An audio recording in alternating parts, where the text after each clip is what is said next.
এইখানে আপেল বিক্রি করছো? কত করে এগুলো? 5 টাকা।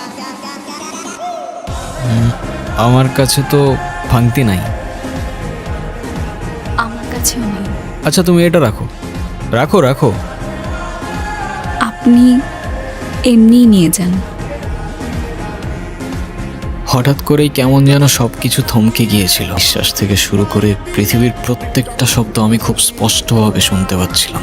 প্রকৃতি যেন আমার কানে ফিস ফিস করে বলছিল, তাকে হাসলে লাগে মায়াবতী কিংবা অসহায়, হঠাৎ করে থমকে গিয়েও ইচ্ছের আদায় সায়।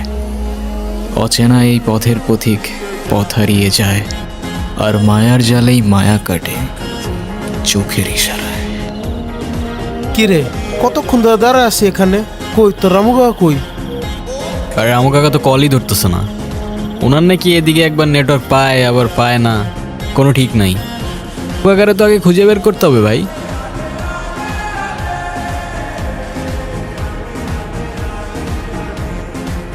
তুমি এইখানে যে?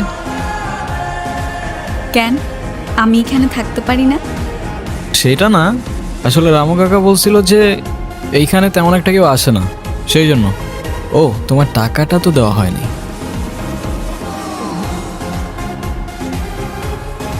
নাও।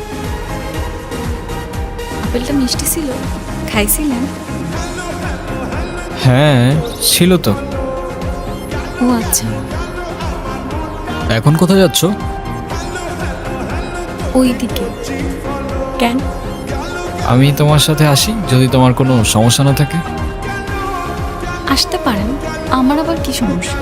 আচ্ছা চলো তাহলে। আচ্ছা তোমার বাড়ি কোথায়? ওই তো ওইদিকে। যাচ্ছ কোথায় ওইদিকে, বাড়ি কোথায় ওইদিকে, তোমার সব কিছুই কি ওইদিকে? আচ্ছা এদিকে না তেমন কেউ একটা আসে না, তো আপেল বিক্রি করো কার কাছে তুমি? যে কেনার সে ঠিকই আসে। এই যে যেমন আপনি যেভাবে আসলেন,